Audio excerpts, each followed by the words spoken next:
মায়া চক্রবর্তী চৌধুরী, মায়া চৌধুরী, ওনার উপকার করেছে এবং আমরা কোনো নার্সিংয়ের নাম বলছি না, এক অন্য নার্সিংয়ে উনি কথাবার্তা বলতে গেছিলেন, অনেক টাকা ডিমান্ড করেছিলেন এবং আমরা ওই নার্সিংয়ে চেয়ে আরও ভালো নার্সিংয়ে আমরা দিতে পেরেছি এবং সামান্য অল্প খরচে তার অপারেশনে করার ব্যবস্থা নিয়েছি।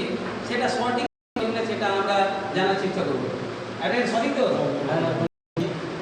আজকে ওনাকে ওনার সেবা করতে পেরে আমি অনেক উন্নয়নের ওর কাছে 50,000 টাকা দাবি করেছিল নার্সিংহোম।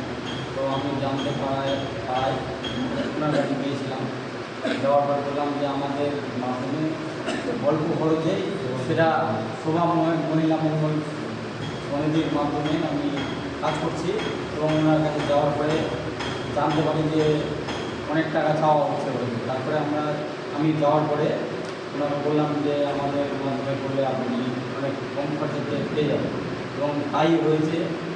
আমাদের রাজেশ স্যার ওই নার্সিংহোমের ঠিকানা দেন এবং শোভা মহিলা মঙ্গল সমিতির কর্ণধার হিসাবে ওখানে উনিও পার্সোনাল গিয়ে যে ভর্তি করে আসেন এবং কাল রাতে সাকসেসফুলভাবে ওর অপারেশন হয়ে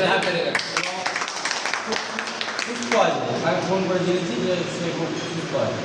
আর আমি নিজেকে গর্বিত মনে করি যে আমি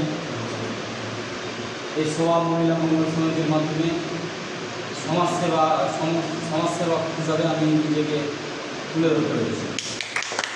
এবং যে নার্সিংহোমে 50,000 বলেছিল এবং আমাদের কাছে যখন যোগাযোগ হয় তো আমরা মানে যেখানে 100% টাকা চাইল সেখানে আমরা 30% অর্থাৎ 50,000 জায়গায় 20,000 আমরা পুরো কমপ্লিট একবারে আমরা অপারেশন জোরটার হাতে যাবে।